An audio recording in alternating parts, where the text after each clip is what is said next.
Today, we're going to be talking about the top 5 theologians who have had the biggest influence on my life. And look, this is going to be a little bit more of a laid back video. I have no script for it. I've got an afternoon cup of tea here, and we're just going to be talking theology. And now, this isn't to say these are the top 5 best theologians of all time, but these are just the 5 theologians who have had a big impact on me. And as I look back at my own theological kind of trajectory and journey, I can see the fingerprints of all 5 of these people directly on it. I'm going to give some honorable mentions too, probably at the end, because I just love so many theologians. But this was a fun exercise for me to try to think which 5, if I had to narrow it down to just 5, have had the biggest influence. The first, and this isn't like in order, but maybe it's kind of somewhat chronological. First, I want to mention might be somewhat surprising to you. He's not someone that I talk about much on this channel. I'll be honest, he's not someone I read a lot anymore, but it was reading his work that made me want to go study theology. Specifically, I was reading this book, The New Testament and the People of God by N.T. Wright. So in my top 5, I'd have to put N.T. Wright there, if for no other reason than he was my first introduction to academic theology.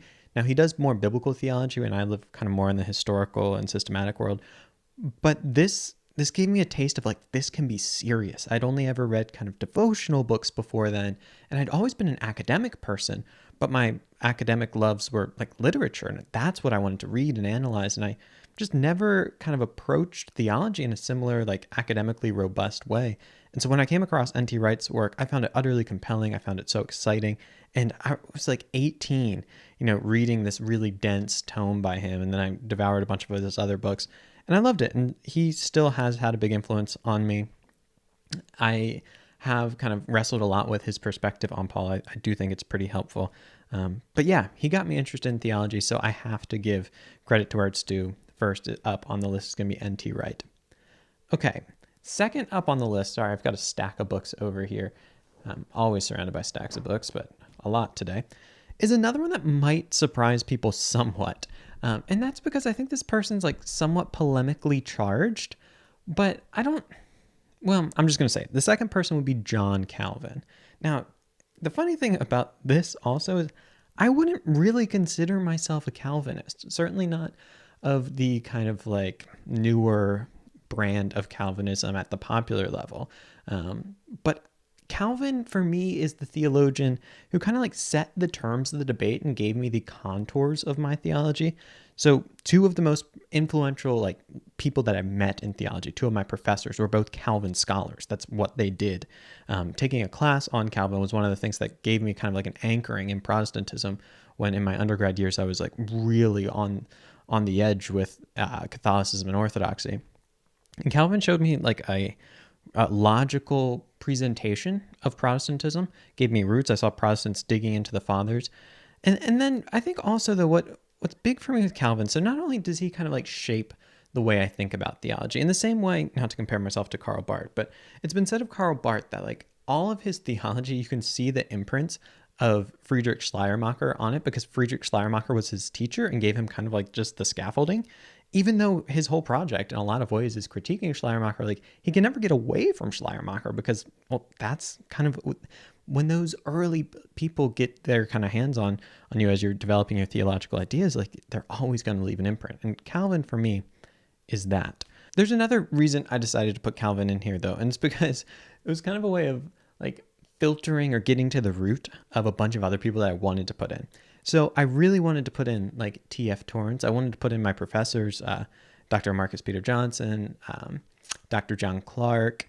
I thought about throwing in someone like James K.A. Smith, but a lot of these guys, especially the first 3, are all really influenced by Calvin.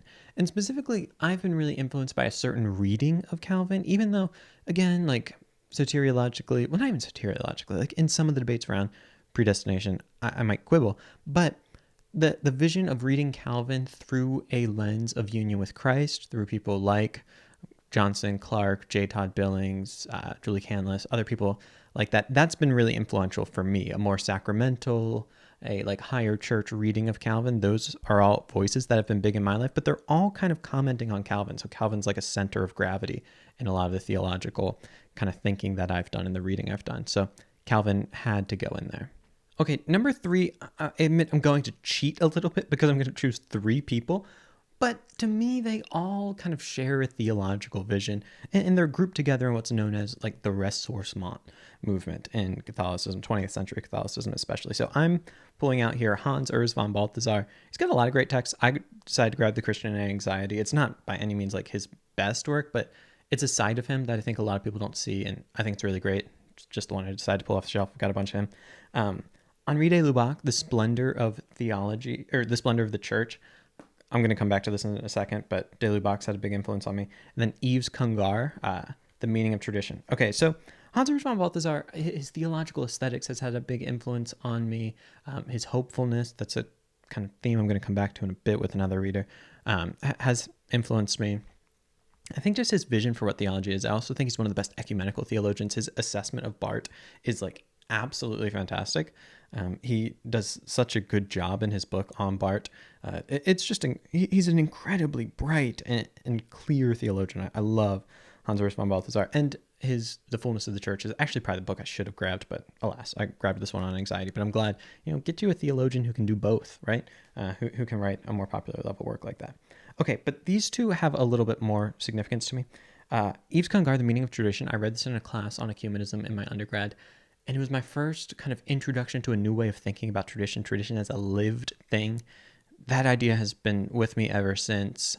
I think Yves Congar represents like some of the best of the Catholic tradition, and these are ideas I've continued to wrestle with for years after reading it. And to me, that's the mark of a great work. Like, Calvin is someone I still wrestle with. I'm constantly thinking through things in his kind of terms.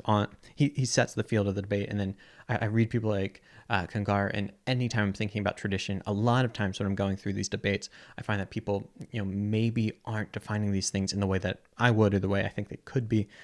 And I think Congar just does a fantastic job. Love Congar. Can't say enough about this book. Okay, and then Henri de Lubac. This book came in at a really interesting time for me. I was in my undergrad, getting interested in Catholicism, higher church practices. I wrote a research paper on the church as a sacrament, and Henri de Lubac was one of my main conversation partners.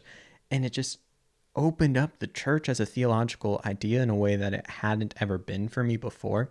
These days, a lot of my thinking is in the area of ecclesiology. If I were to do a PhD, I think that's where I'd want to do it.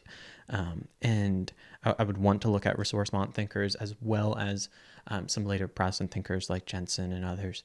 But yeah, ecclesiology has dominated my thought for a long time, and Henri de Lubac is one of those people that kind of set me on that trajectory. I should add, I actually have his book around here somewhere, I think.